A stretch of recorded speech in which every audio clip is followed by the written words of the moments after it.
Hello, everyone. Welcome back to First Principles. Today, we've got Sahil Nigam with us today. He works as an implementation consultant at Stevens and is a fan of Ayn Rand and her philosophy, Objectivism. So today, we'll talk about Ayn Rand, Objectivism, and everything that relates to Atlas Shrugged and all of her other works. Welcome, Sahil. How are you? Thanks, Saagar. Lovely to get invited to this podcast. We've been friends for over 4 to 5 years now, and if Yeah. anybody gets my love for Ayn Rand, it's probably Saagar. So it's uh, yeah. As soon as he reached out to me that he wanted to talk about Atlas Shrugged and sort of like the principles and the philosophies that go into objectivism and her book Atlas Shrugged, which I'm a huge fan of, I was like, yes, please, Mhm. like anytime I can talk about Ayn Rand or objectivism, it's obviously Okay. very happy time for me. All right. So let's start this sorry, let's start this in an interesting way, right? So you said you love Ayn Rand, and then obviously I did not really get to introduce you properly. So perhaps you can tell us why you love Ayn Rand and weave that answer with, who you are as a person and what you do and what you like. Sure. So I think I read Atlas Shrugged for the first time over a decade ago, but I know a lot of people don't like the book because they feel like it's 70% rants and it's a bit too extreme. But back in the day when I was reading the book for the first time, it struck me so hard. Like every word of her was like pure gold for me, only because I was obviously also at a stage where my thoughts weren't fully formed really. And I probably would have associated myself more with socialism just because the Mm, idea sounds so good. mm, And if you don't really think things through, it just is a very appealing idea. But as I started to read Atlas Shrugged, as I sort of understood and almost associated with the producer's mindset, it just made so much sense to me. Everything that the characters were going through, I sort of had gone through in my own life. And yeah, it just felt wonderful to have something or an idea or a person to relate to. I almost yeah. felt not alone because of her ideas. And yeah, I'm a single child. I'm a bit awkward, not really a very social person. And yeah, just going through her book, yeah, was just like having a friend really talking Mm, to me. So okay. that's how I got hooked onto it. And then I could relate to a lot of things that the characters were going through. I've had relationships in my life and I've met people in my life who I was just giving to, and I was being the proverbial selfless person.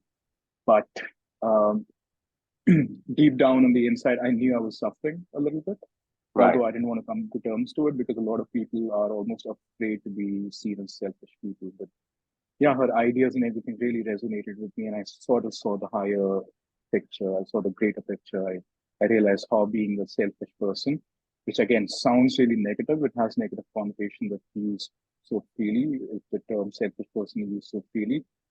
But I sort of realized the benefits of being a selfish person, and that if I am a selfish person, that would actually make me a better partner to anybody, my parents, Yeah. any of my partners, my friends, etc. So Yeah. that's why I love the book, and that's why I enjoy her philosophy so much. Okay. So let's compare that to. So this was when, assuming this was in your mid-teens. I know I don't look that old, but this would have been like in my mid 20s. I'm 33 Oh, right mid now, so I 20s. probably it was a Okay. little late to Okay. get to that book, but yeah, it was quite late in my life that I ran into Rand. Right. So you said that if it weren't for Rand, it would be socialism for you. So I mean, I guess the assumption is that these are the two options on the platter. So why are these the only two options on the platter? Is there a third option? I guess it's the dichotomy of human beings as well. You either are a selfish person or a selfless person. Like there's no third. And I'm obviously talking about extremes. There's obviously no single person who's completely selfish unless you're a narcissist or a Hmm. psychopath. And Hmm. I suppose there are people who are completely selfless. I can only imagine what the life is like. Um, yeah. So Yeah. also, I hadn't really thought things through, just as superficial ideas. Socialism sounds like a more beneficial thing for me. Hmm. Just the fact that I could get freebies, I could do anything that I wanted and still have a lifestyle that I really crave. I mean, who wouldn't want that without putting Of in any course. efforts? Yes. Yes, of course. Okay. So let's talk about the word selfish then, because I think it was Ayn Rand could have used self-interested, some other term, come up with some other term, but she chose to be provocative. She chose to redefine selfishness as it existed in the culture. So what's your understanding of that? And the way you are using selfish, the listeners are going to feel a little weird about it because that's how we are trained. So, any comments on that? For sure. I think gets reduced a fair bit when people talk about Ayn Rand. If you consider her life, the fact that she came from the country that she came from and the things that the country was going through, Mm, you could understand why her writing was so overly passionate and why she chose to use extremes rather than being a little bit subtle about it. So once you can look past that, once you really understand what she's trying to get at, I really see no way why anybody would disagree with her.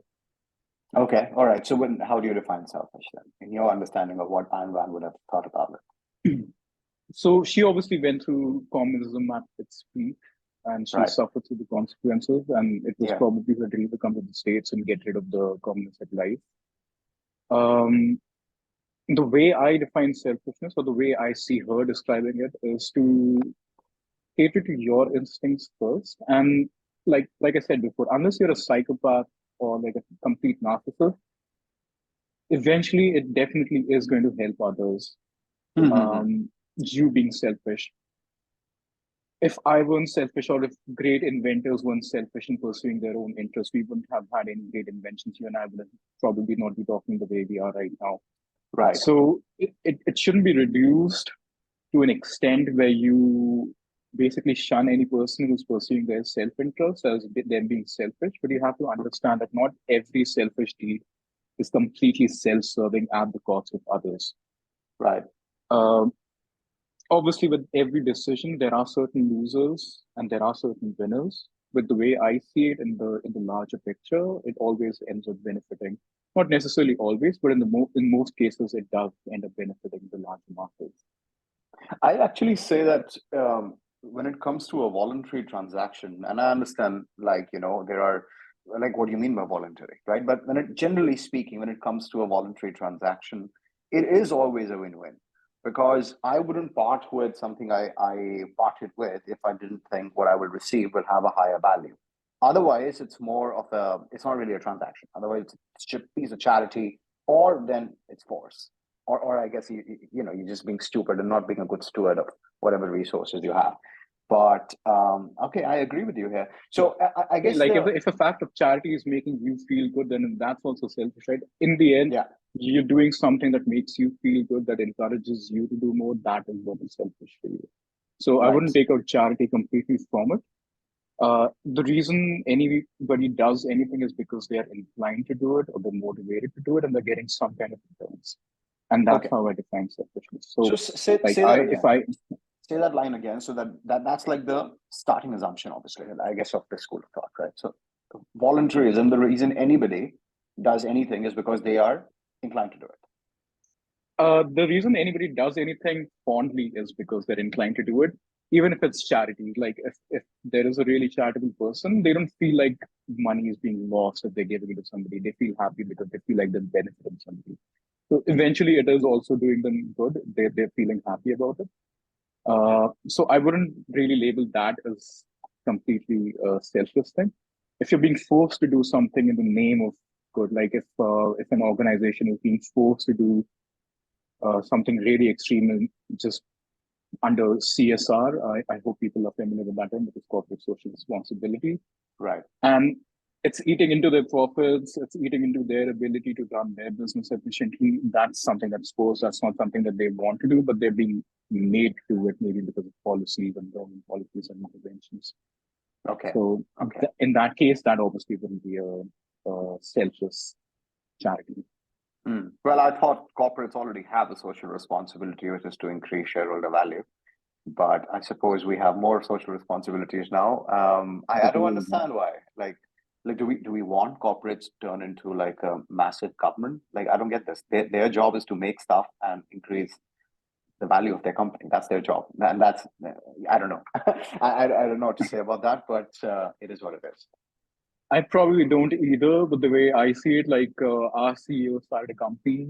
He was a Hmm. selfish person. He wanted to make profits, but because of that, I have a job today, and Yes, I'm doing really well yes, in my life. I'm able to afford the luxuries that I'm currently able to. yes. CSR again. I mean, I can see there might be companies who are probably extra greedy maybe, and they're trying to get more out of their employees, so there have to be maybe like anything in extreme. I feel like is probably not the way to go.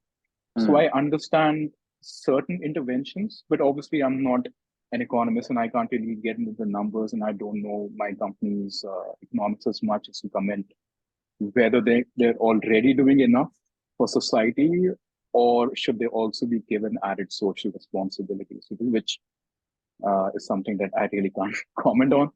But yeah, Actually, a I'm lot of sorry. corporates don't seem to like it too I much. want to question even the question whether they are doing anything for society. I mean, I don't think that's the job of the government to, make people do things for society. The job of the government, in my opinion, and again, that it essentially rhymes with what Rand says, is protect the individual, like the individual person, right? And Just enforce the law. That's all the government should just do. enforce the law, and the law needs to be, again, objective. So like life, liberty, property. And I guess the Americans threw in pursuit of happiness because they wanted to drop property or whatever political reasons. But essentially, it's the same thing. As long as I'm not, interfering with you. So if I'm playing loud music at whatever time, the default is peace. The state should come in and use force. That's the point of the state, to use force and have a monopoly on force. But yes, so that's the reason why these interventions become problematic, because then we are out of the realm of economics and we get into the realm of power, violence, or force, really. Exactly. Completely agree with that. Yeah. Okay. So what Uh, about, yeah, go ahead. so yeah, I think I was remembering something that I heard in Andran's interview, that she basically was considering or encouraging men of intellect to base their laws based on pure objectivism. Mm-hmm. And I don't know why people rebel against that. Like, if you were to make anything that truly functions, and this may not be the best example, but just take the example of machinery. Machines function a certain way Yeah. because of certain laws that we've figured out. I Mm. think psychology and humanity has come far enough for us to understand how humans function, like how the reward function works in human beings. So her idea, I think, was to generally create these rules around objectivism, which again I see no problem with.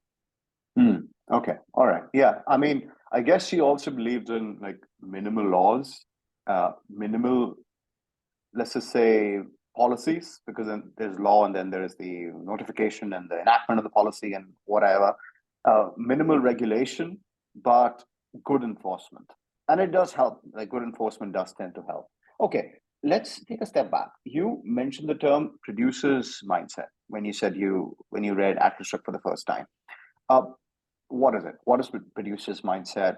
How did it shock you once you read about it? And just walk us through it. I was able to relate to it really well. When I, for example, not an example, but I'm a musician and I have my forte. I play the guitar, I dabble in the piano.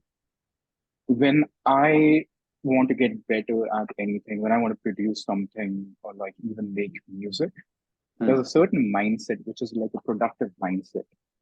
And I don't see anything wrong with that. Uh, and you start to sort of get respect for other people who are also producers because you empathize with their journey as well. It's not easy to create something, it's not easy to be creative or an inventor. And the Right. stuff that you have to go through is tedious. You spend lonely hours, you spend in a lot of effort. You, in all likelihood, don't do the regular stuff that most people do, which is just to go out, party, hang out with friends, spend money on luxuries, etc. And when I was in that mindset, I never thought that I was inhumane. I didn't want to step over anybody else's toes to get something. And this is not just to do with music, even in my regular job, when I'm doing something, I take full responsibility over it. I feel like it's my product.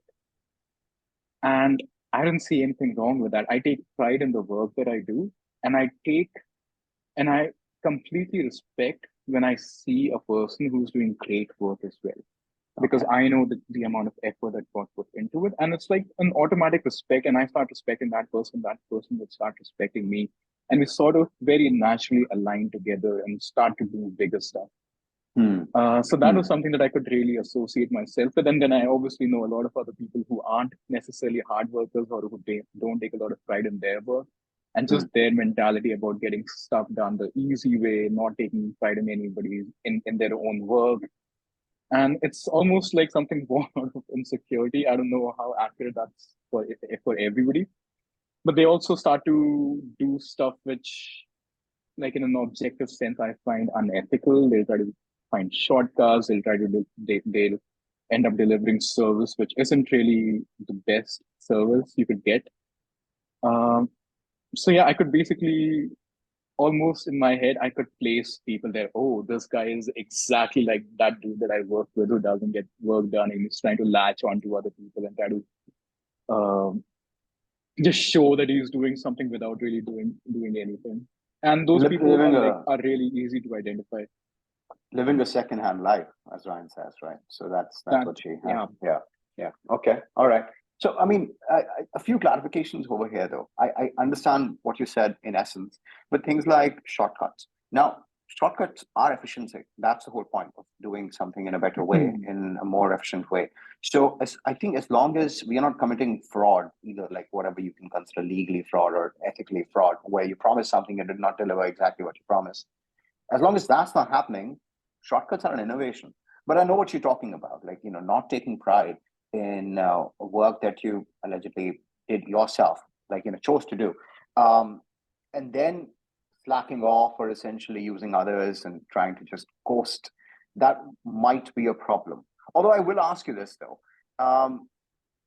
I guess the problem ultimately is motivation. Because personally, I've been in both those camps. I've been an extreme slacker, right? In a particular job, really trying to just do whatever is necessary. I was really not interested in it. There were circumstances in my life which, led me to take that job. But then I've had jobs like, the ones we were there together, loved it. I mean, like the money and everything was secondary. I really wanted to embody it and do a good job just because I wanted to do a good job. And I'm wondering whether this thought pattern or is a luxury, right? Because I understand that nobody puts a gun to your head when you take a job voluntarily. But then again, we've got the second law of thermodynamics, we've got entropy, right? So you might not have your skills figured out. And just because you want to live, you're picking up a particular job, but you're not doing it properly. So I guess all of this is to ask you, do you think this is a luxury belief? Or do you think everybody can get to it? I can only speak for myself, and I've been a huge thinker of if I can do it, I think others can as well. We're all humans, and I think it's a mindset thing. Okay. It totally depends on where you're coming from. Maybe you felt hard done by things in your past, and now you're of the mentality that I'll just do partial work just to get by, and I Hmm. really don't want to put in a lot of effort. Maybe it's a personality thing. I myself, I've been a huge slacker as well. I procrastinate a lot. I've taken expedient decisions as well, but I Hmm. know for a fact that I haven't really enjoyed them. I don't feel any sense of pride. I don't feel any sense of accomplishment when I make these decisions. On the Hmm. other hand, when I really take it upon myself to do something to the best of my ability, that gives me immense pride and pleasure, and Hmm. it propels me to do more. Okay. Okay. So maybe these people haven't really ever done that to understand what the returns are, Hmm. or something in their past that's something to them. Maybe it's just an insecurity. Maybe they don't think they're good enough, and they it's just an excuse for them to not fully accept the fact that they aren't good enough. Could be any of those. It's just a guess. Okay. Do you think there is something to do with integrity and the fact that and I guess a culture of truth in a particular society? Well, not just truth to each other, but like don't lie to yourself for sure. Don't lie to others as well, unless it's absolutely necessary. Like because I think lies is like violence, right? So you have to use it very judiciously. So do you think these folks are also lying to themselves once they're just trying to cruise? Because it's annoying, right? I Like think if you most of them are. I think most of them are. If you aren't a narcissist, I think you're probably lying to yourself. Only narcissists probably do stuff like, okay, I'll just get this done for this easier, this one, I'll just use somebody. But they're Hmm. really intelligent and they know what they're doing exactly. Other people who aren't on that level, I feel like probably are just lying to themselves. And it's just more Okay. convenient to lie to yourself rather than working on yourself to get yourself to that level. But is it more convenient though? Because it adds up and it's not convenient for long. The longer you lie to yourself, it starts to show in your personality. Like productive people in all likelihood won't want to hang out with you. You make a bunch of friends who are the same as you are, and you basically be feeding each other's lives by grouping together. Okay. Okay. Now, when you use the word productive, you just don't mean like mindlessly churning numbers and being like a good, student, like a teacher's pet. You don't mean that, right? It doesn't even need to be like an authority figure likes you very much. It's just you know what you want. You are putting in the efforts to get it. Um, I'll have to ask you a question. Producers suffer, I think they suffer from, I don't know, they suffer from a not like it's their personality. What I'm trying to say is their quests necessarily might not lead to a result, right? It's not like a equation that they've figured out. They're doing it in, like let's talk in the sense of business, or even in a sense of like a research scientist or somebody who's trying to do primary research. They have some kind of a hypothesis. They're doing they're engaging in some framework which has a lot of hit and trial. It might not work. It's their hypothesis which might not work. So there is a certain amount of risk tolerance as well, right? So essentially, I guess objectivism in Ryan is kind of making the general public more sympathetic to producers. Is that fair to say? I guess so. Yeah, that's one of the things that I don't know if she's really aiming for that, but if you read her work, then you obviously definitely sympathize for the Okay. producers. Yeah. So my question to you is, as somebody who's, I guess, not obviously a producer, although I am trying to produce a podcast, so I do think differently. But let's say I was not. Let's say I was just a consumer. I don't think anybody is just a consumer, but let's say I was. I was just one of the normies, right? Why should I care about the horrors a producer faces? Why should I care? You shouldn't. If you're a You should. producer, yeah, like I think it's a drive within producers as well. They don't really care about, I mean, I'm sure they do care about the eventual outcomes, but as there's like I'm sorry to pull in Hinduism into this, but as they say in Hinduism, karma karo, phal ki chinta mat karo, which Hmm. is just do your duty, just be authentic to what you want to do, and the results may or may not come. And I think it's a huge, like it's a very, very important saying as well, because as long as you stay attached to the outcome, I think you lose the overall picture of what you want to do. When you attach yourself to the outcomes, you essentially are pandering to the existing classes and masses already. That's you've lost the plot already. Because if you're thinking about, oh, I want to create a product that's going to get sold to like, let's say 100 million people. So you all already are catering to what the masses want rather than catering to your own vision. So at the end, you want to care more about your vision versus success that it may bring. Oh, but that's not very selfish.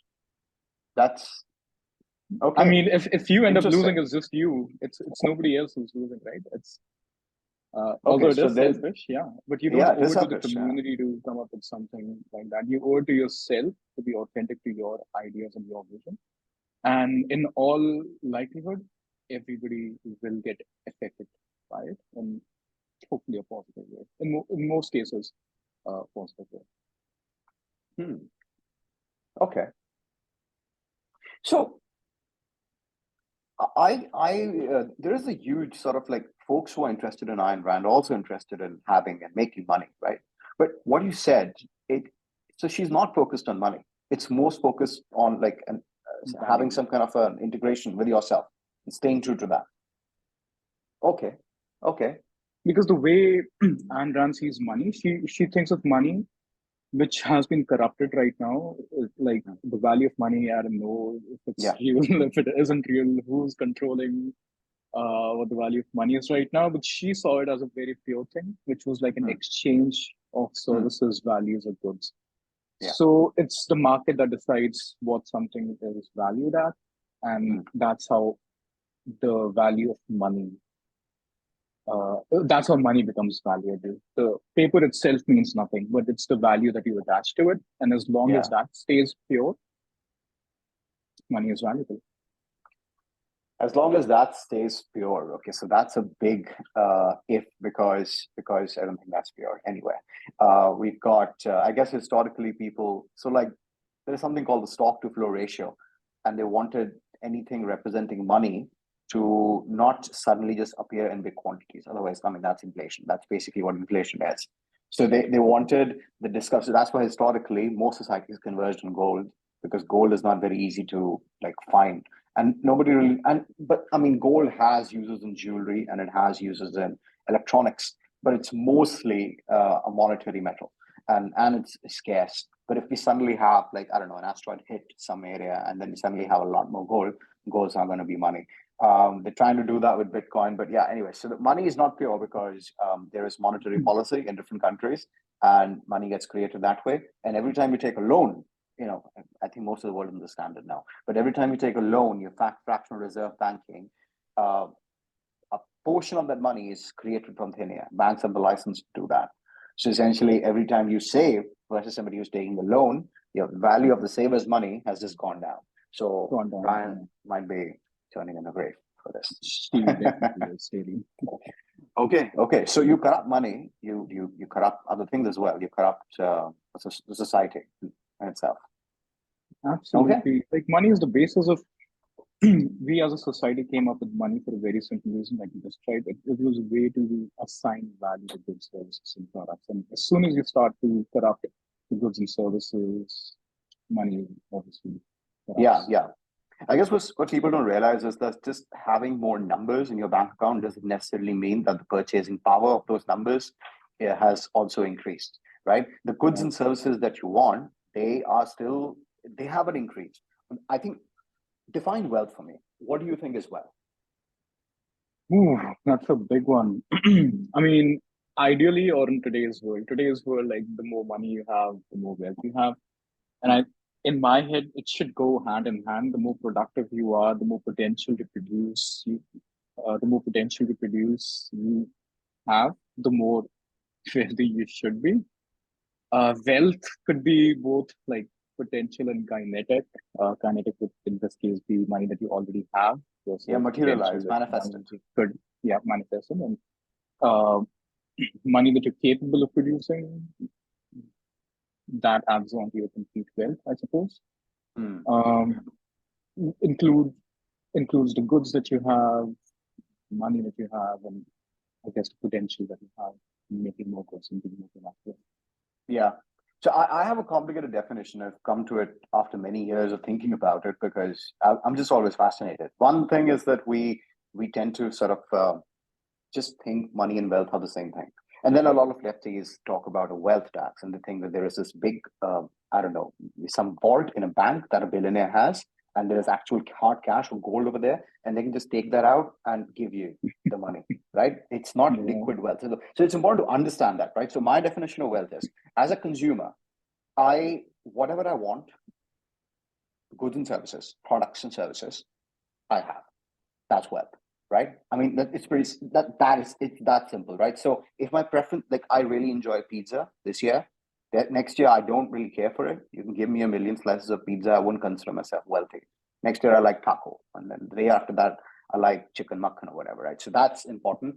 And then of course there are certain physiological and certain psychological requirements which most people on the planet need. So that will, like, in Hindi we say roti kapda makan. So like a place to live, a place to eat, having food security, having fuel, in this day having fuel security, because you can't live like in a narco primitive way like a tribe used to.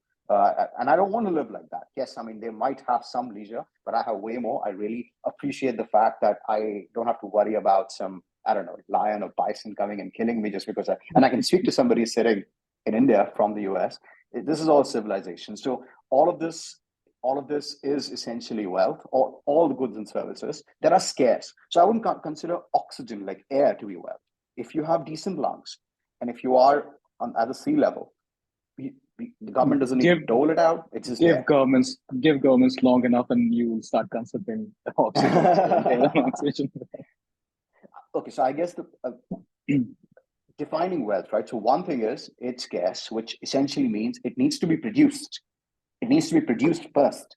So a lot of folks, they basically like, we want this, okay, but if you don't produce, you're not going to get it. So even for the socialists, right? Even if I'm sympathetic to them, I don't enjoy taxes, but I think like if we go away from objectivism a little bit, let's say we have like a 10% tax regime, flat, right? Not on wealth, but like on income and sales and whatever.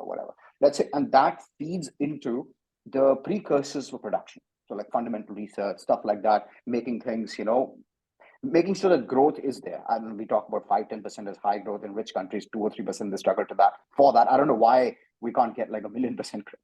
Like anyway, so let's say that framework is there. We need to make people understand that if you want something, it needs to be produced first. It doesn't just exist in nature. Right? A petrol station just doesn't just exist in nature. Oxygen does, but other things don't. So again, wealth needs to be produced first. And I think that's what Ayn Rand was trying to get at. That but you have to connect the dot. So Yeah, that's the reason absolutely producers are right. important. Like, yeah, one of the things that I thought about for the first time when I was reading Ayn Rand was this very fact that, hey, communism just gives you stuff, but I never questioned who's producing it. Yeah, Like, if I'm being assured of getting food every day, somebody is actually producing it. producing that food, and who am I to even ask for that as freely? And that is selfish, isn't it? Yeah, Like yeah. expecting stuff just because you're existing, you aren't adding value to society, you aren't doing your bit as a producer or as a worker, and just expecting stuff like a very, I don't know, it's like la la land, like, oh yeah, Yeah. I'll get this. And that's why I like the ideology, because I didn't think too much about it, because I was like, oh, somebody's decided this sounds excellent, let's have communism. When I actually started thinking about these things, I'm like, yeah, this is really sad. I think large scale communism is great if you have a society, where the laws of physics, current laws of physics, are not applied, where things that people want, and again, different people want different things. So there is no aggregate demand. I don't think that's the thing. Anyway, different people want different things. It just with minimal or no effort, gets produced, and it takes effort to destroy something. So reverse entropy. Now, if that's the situation and somebody has problem with access, you're not taking away something from another sentient being, communism is great, right? Communism is also fine in small family circles, right? So that's why a lot of big joint families, they'll have hierarchy. Small families, it's okay. Like, I don't want, if I have a nuclear family and if I get like a cake for myself, I don't want to do like a bidding process, right? Just divide the damn cake and fall. But I guess in every other scenario where wealth needs to be produced, communism doesn't help. I think what you're saying might be a little bit like, I understand what you're trying to say. Like, we get, as a society, we get to a place where maybe, let's say, robots are doing all the productive work, and Yeah, yeah, yeah, yeah. Yeah, they're let's doing start all the right. production. We just have to consume or maybe entertain others. So first of all, even to get to that stage, capitalism is the only way You to need to get there. produce. Yeah. Second of all, once we reach that place, I feel like our context would have changed completely. Thousands of years ago, when people had to struggle even more, maybe for them, what we're living today may have been the ideal society, and for them, maybe communism could have worked at this place. But I think the natural basis of it still remains. As soon as you stop progressing and your mind stagnates, I think we are endangered as a society. There has to be some level of progress going on somewhere. Yes, it would be great if the mundaneness of our efforts, like the manual labor, the farming, all of that can be removed. Excellent. But once Even that's data removed, entry, we like even white data collar entry, mundane if all labor. of that can be, yeah, if all of that can be automated, excellent. But then as a species, we'll have to figure out other ways to be productive. And my basic point is that it's a human need to do something, Yeah, to pursue a life of yeah, meaning. We at least try to find meaning in something. yeah. And yeah, there's no way that should be taken away from us. And I wouldn't want to live in a society where I'm not doing anything. I'll be a very bad person, I'm pretty sure. Yeah, okay. So I just want to clarify about what I said, right? So I don't think that will ever be taken away from us, unless, of course, our source code changes. So never say never. Something can happen where we just become passive consumers and we would not even care because it's not bothering us. But let's say our source code doesn't change in this regard, and we would want to keep doing something as long as somebody is not forcing us to not do it, which I guess a lot of these green folks are trying to do in the name of environment, but then don't realize that human beings to exist, we change our environment. This is what we do. We don't adapt. We make the environment adapt, right? Because we need to adapt fast. So as long as nobody's forcing us to do that, I mean, this is so-called post-scarcity is not real because scarcity can, you can't really be post-scarcity, but it can be abundant enough, right? So if I don't have to worry about food for the next, let's say, let's put numbers over here. Let's say I live for 150 years healthy. I mean, nobody almost does, but let's say I would, right? If I have enough food and a place to live for this long, two insecurities in my life has just gone away. Now, who's producing that food? It's produced in the past, or automation does it, and it's done. I mean, it's so cheap, it's so abundant that it's gonna cost the producer money to meter it rather than just like giving it away at a flat rate or whatever. I mean, that thing of production, abundance of production, is a possibility. Now, why will a producer produce for abundance? Because if you can't capture any value for competition, right? Because other people are giving you more for less, and you have to figure out ways in which you automate and you give more for less. I think that is important. I'm not like it's not some state where we all become Wally, like we all just going fat. We are roaming around in some kind of. That's what I was worried about. Yeah. No. That's not the case. But the thing is, I think in like we live in pretty materially comfortable times. I mean, most of us, right? And now half of the world does not. But even now we are working. I'll just give you my example over here. If you put a gun to my head and you essentially are like, you need to produce or you will die. I don't exactly know the English word for it, but I'm just zippy, right? I'm just going to die. I'm not going to do it, right? But if you I'm pretty sure you won't. Yeah, but no, I will. I'm not going to do it. I'm finding some other way. I just don't like the whole idea that I have to like serve even nature, right? That's what I'm doing, right? Nature trying to kill me with entropy, and I'm putting in work for it to not kill me. So in this case, I'm trying to produce, trade it for something I want.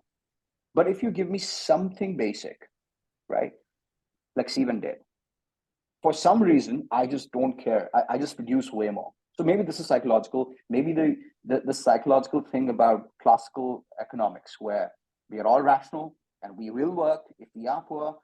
Maybe that's not sound. Like some tinkering needs to be done, but I don't want to do it at other people's expense. That's my thing. It's just like healthcare.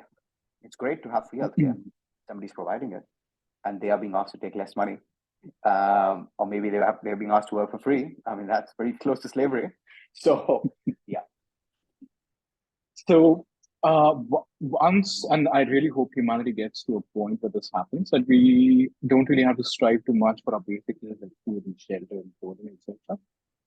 But once we've achieved that state, in order for us to still remain alive and productive and progressive, there will, and I'm sure humankind will come up with other basics. Like once food, water, shelter is taken care of, the basics of human needs will change as well. Yeah. And there will still have to be some kind of producers. Yeah. One way or the other, you have to make people pursue something. Again, I'm really scared of society where people, because the reward function is real.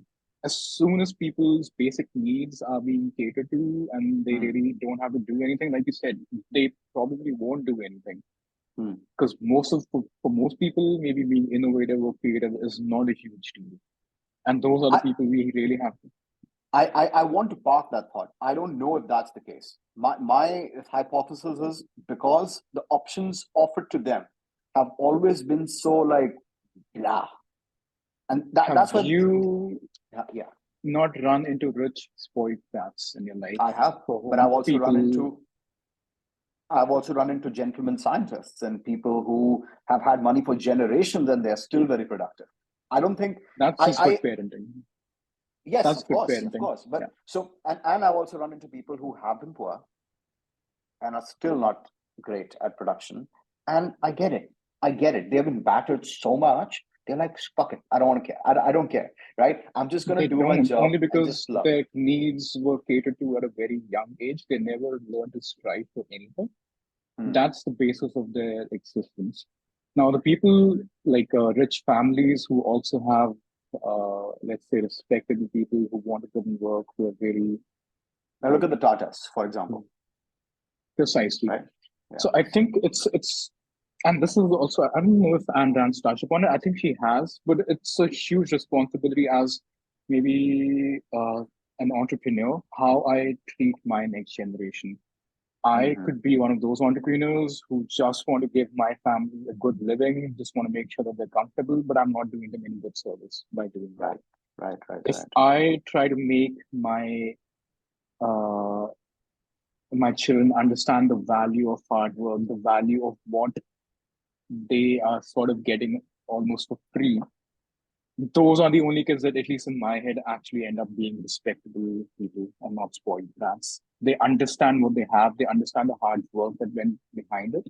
Otherwise, people have a tendency to take things for granted. I take things for granted that were provided to me as a kid, and I strive for things that I I didn't have. But the things that were already given to me as a kid, I really give no 2 cents for them. I'm like, yeah, these things are part of my nature. That's my basic. At the very least, I know all of these things are already catered to. I really don't have to put in any work for those. And if I'm being completely honest, I don't regard them with as much value as I should. Hmm. Like things that you take for granted, you don't really value them as much. You Yeah. obviously value scarcity more, things that you don't have. Yeah. I want to strive to live where more and more things I take for granted. So like I take running water, clean water for granted. And I do Yeah. not want to be in a situation where I have to strive to get it, because that would be unless of course that is what I'm looking for, right? So sometimes there's people go on these camping trips. They almost live like they are in a Bronze Age civilization in a camping trip, if they have like fewer equipment or whatever. So we have these needs even in times of comfort. We chase chase all of these, I guess, manufactured pleasure, not pleasure, sorry, manufactured pain. We go to the gym to make, become better, and again, that is pain, but the context is different. So I understand, and I kind of agree with what you're saying, but what I'm saying is, like there's this old saying, teach a man how to fish and he eats for life. Give a man a fish, he eats one day. I'm like, we need to come up with a better training program, right? So you give me fish, some fish, for 1 month, all right? And every time I become good, like grade me, right? I become good at catching fish. Then you also provide me some fish from this side. You're kind of incentivizing me, both carrot and stick. And after I graduate, after the month, I have the fish to myself. It's just that I think we expect, it's like you look at a dog and then you're really getting mad at it because it doesn't understand quantum physics. I think an uplift is an important thing. But yes, I totally understand that all of these services are coming from other producers who haven't really consented to it. So that's a dichotomy that I can't solve. So I don't want to like totally communist and socialist. Yes, there are authoritarian tendencies. I don't agree with that. But the other things, I sympathize with those arguments. The only thing I can't join over their side is like, what's your answer to where is the things going to come from? All these programs, where is the money going to come from? What is it going to cost? Who's going to put in the energy? Who's going to produce it? You give me a good answer, even a good sort of like, let's say this is like a war situation, a cash 22. Assume that stagnation and the effect of entropy is like a war situation. You have to produce so much that you want to get out of this, like escape velocity, so that we can achieve abundance, right? And keep achieving abundance. If you give me a plan to do that without the authoritarian BS that you always come up with, I might even, figure out.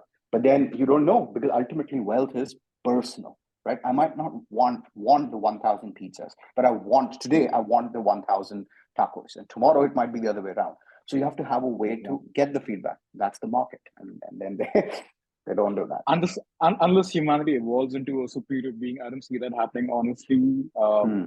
Just like the example that you shared. Today, if I get 1,000 pesos, tomorrow I definitely won't be wanting them anymore because I already have the abundance of it. I'll stop to value it. Right. Right. And I just feel like there should always be something for people to pursue. And Yeah. if you want to bring in socialist elements, they should be to cater to the larger picture.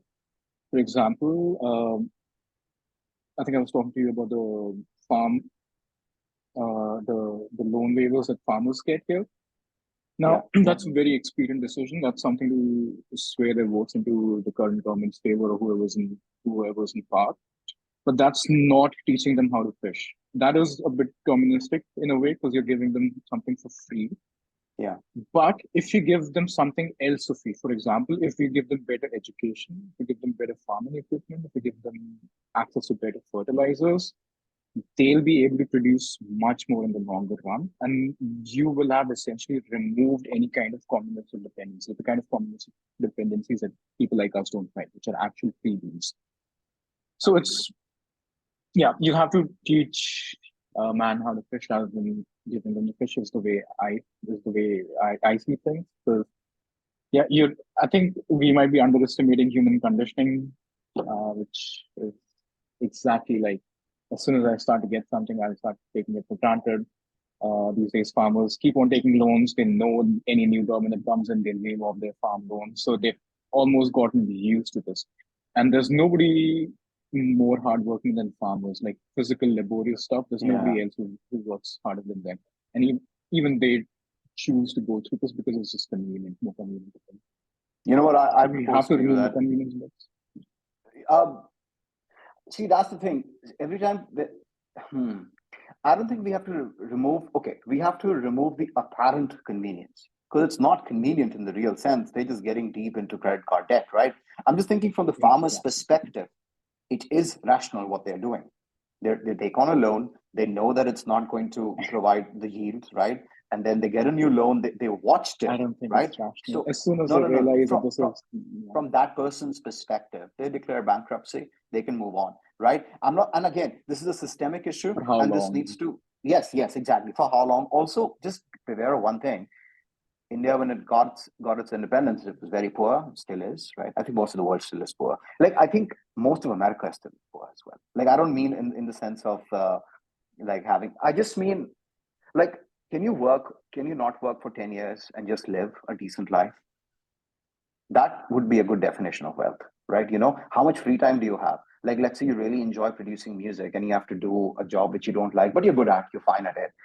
If you have enough wealth where you can just produce music for 10 years, even if you don't end up producing Dark Side of the Moon, I think is a much better world than the alternative. But anyway, I digress. Anyway, so I was saying, from us, from the perspective of national stability, keeping the country together, because otherwise we might have anarchy, which is also something like Ayn Rand doesn't like. A lot of libertarians like it, but I basically agree with Ayn Rand. People need to essentially bribe in the form of freebies. So there are some practical decisions that need to be taken, and I know that you probably are going to disagree with it. Ayn Rand was very against pragmatism as well. What do you do? Let me tell you why, though, because the only person who's actually benefiting from this is the government. If they could make a stronger decision, if they could make a very hard decision and actually do something for the actual benefit of farmers in the longer run, everybody is going to benefit.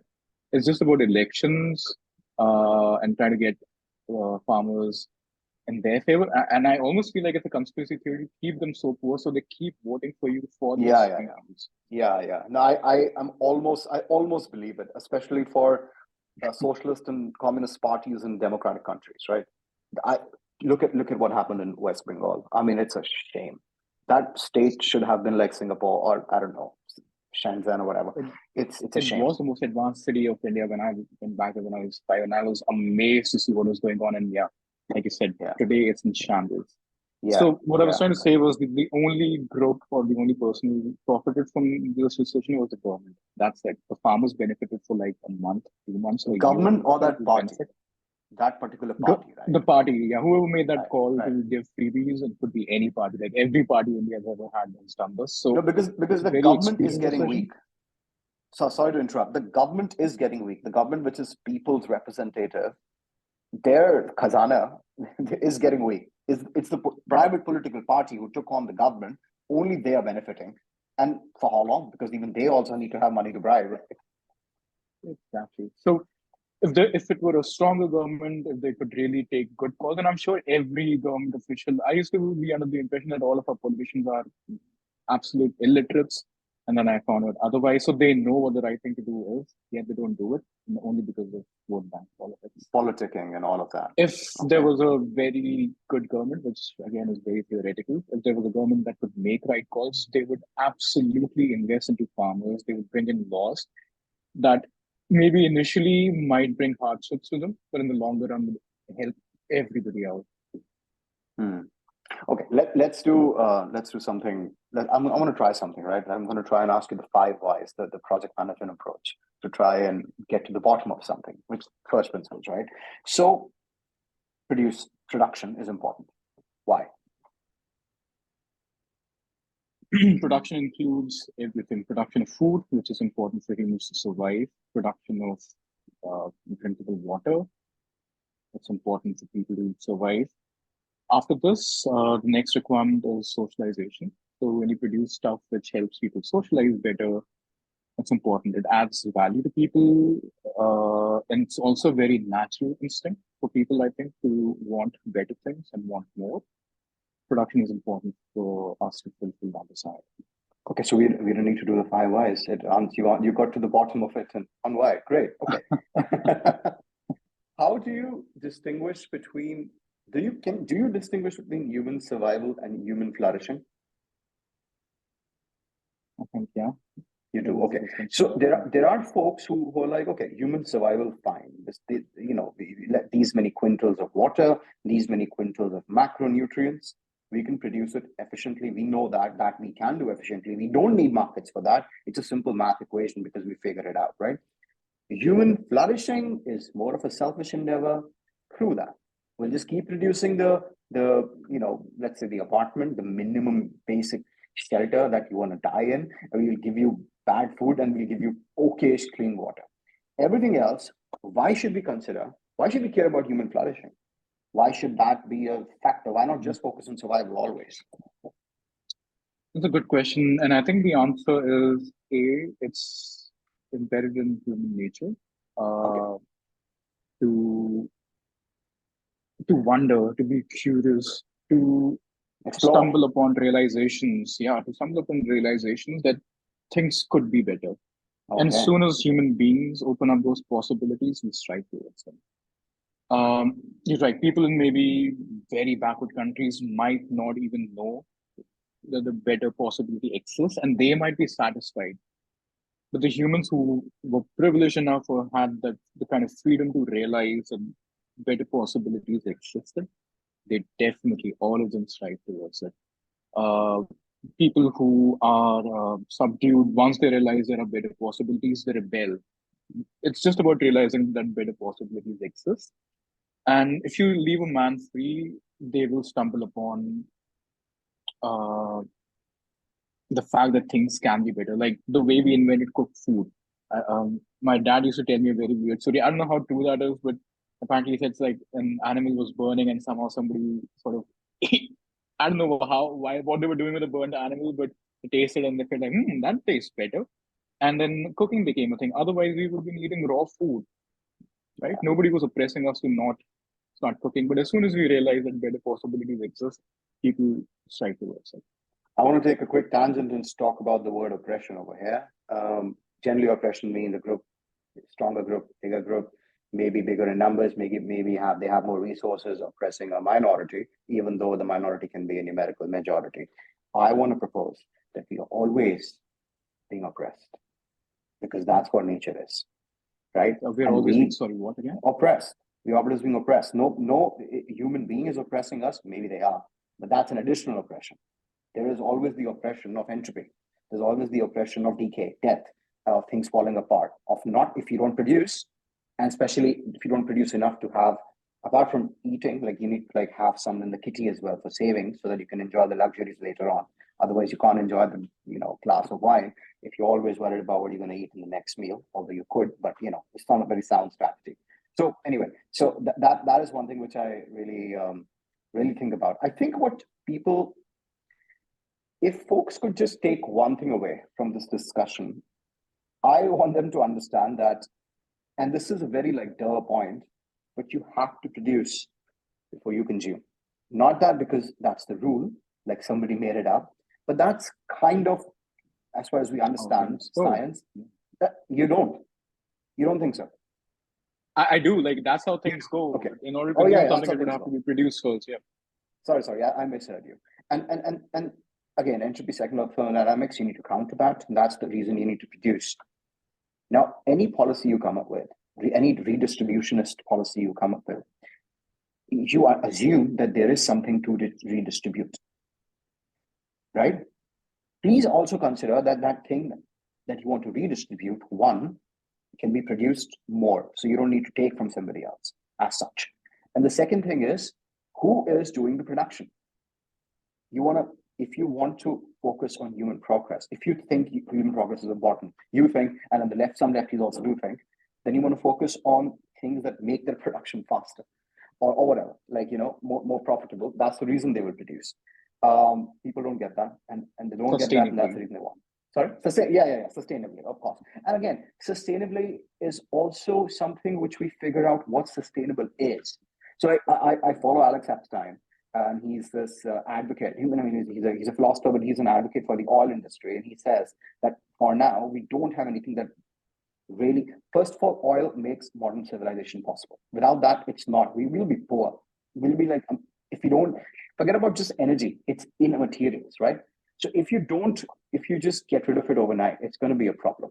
So once you started figuring out fire, it was polluting. It was not sustainable, but you figured out what sustainability is. So I guess we need to be open to that as well. Experimentation, I guess. Absolutely. And I think pure capitalists probably are. Free market probably is open to all of these concepts. It's where crony capitalism comes in, where these things become slower. Things become too big to fail, and governments often rely on industrialists to sponsor their political agendas or even like their political campaigns.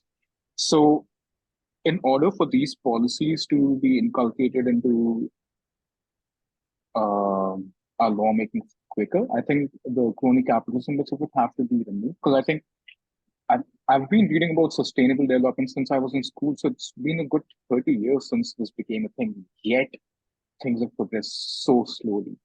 And I just wonder why that might be. There are so many entrepreneurs, so many industries that now have solar panels, that have various ways of doing renewable energy. I think I heard Elon Musk saying that if we just create a solar farm which is 100 by 100 miles, that's enough to power the entirety of America. Yeah, so I do have issues with Elon Musk talking like that, because I do think it's obviously it's reductive. Yeah, it's reductive. But the concept, the ideas have existed for over 3 to 4 decades now. Things are slower, probably because I don't know, the industrialists are paying governments money to not so that they still have a hold on how things are currently run. And maybe the new technologies aren't getting enough incentives or opportunities to enter the market as quickly as they should. A lot of folks in the objectivist movement they say that mixed societies, which means the government intervening in the economy some way or the other, which also means even if you have a central bank, which almost every country has, so mixed economies almost always get into crony capitalism, because there is somebody to bribe and there is somebody to, blackmail to get certain benefits. It's not fair. It's not a free market. Yeah, wherever humans come into the picture, things do get convoluted, they do get polluted.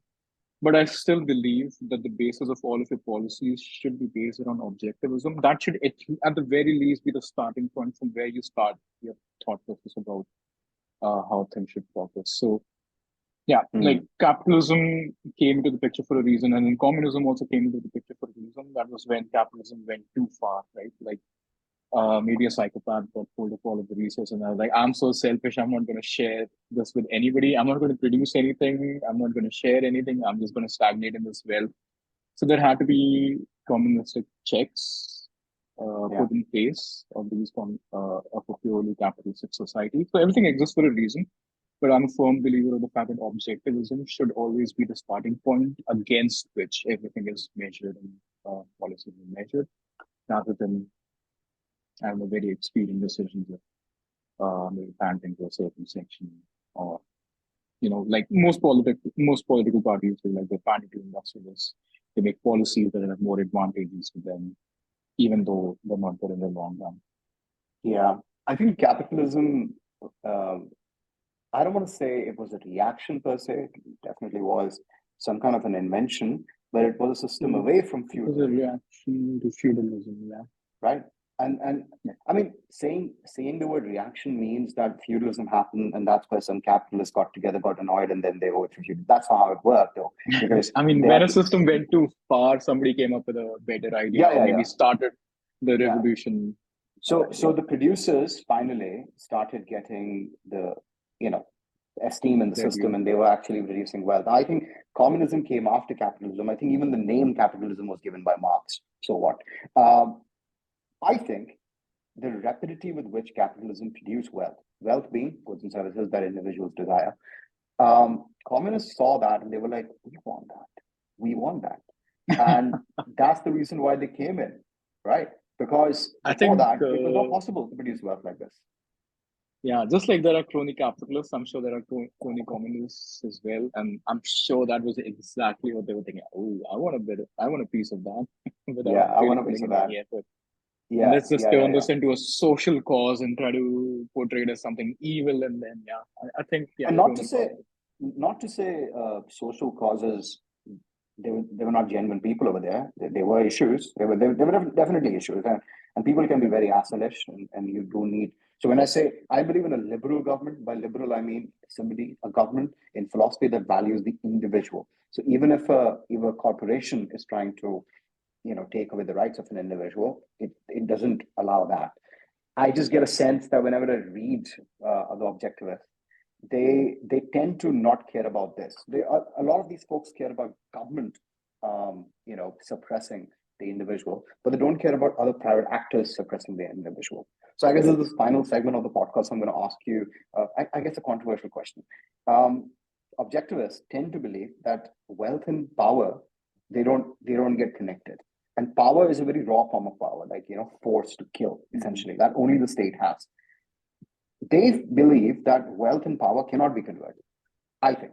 I think that's a super assumption to have, because anytime you get so many resources, it might not be legitimate power in the eyes of the state, but you can still get things done. And poor schmuck who's trying to just be objective and live an authentic life, and you are this powerful person who at some point was like that, idealistic, and now you can convert your wealth to power. What do you do with that?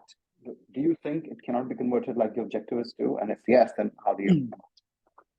You are absolutely right in saying that. I think what the saying is that absolute power corrupts absolutely, or something along those lines. So, yeah, it's all idealism. As an idea, this sounds pure, this sounds humane, like pure capitalism, free market objectivism. It is truly people sitting down, thinking about what's right for humanity, how should things go forward, what are the right ethics, what are the right things to do as even an entrepreneur. But you're right, people can become too powerful, they could lose perspective. And that's why I do recommend having some kind of communistic checks, which makes sense. So Because just the we can't live market in being a check is absolutes. not enough. Humans, I mean, the market could easily be manipulated by a player that's too powerful. I'll give you, without telling you the name, where everybody watches their free cricket matches. There's a huge company in India. That's a very good example of somebody becoming too big. And then once you become too big, you get to call the shots. You get to call what quality is. So Okay. there has to be, like, the laws should ensure that free market still exists.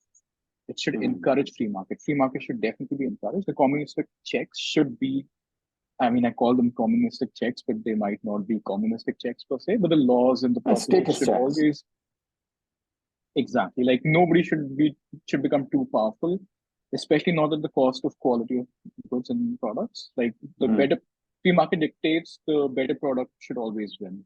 Like, This like is I this can't is be my paying more for a poorer service. That free market. shouldn't happen in a free market.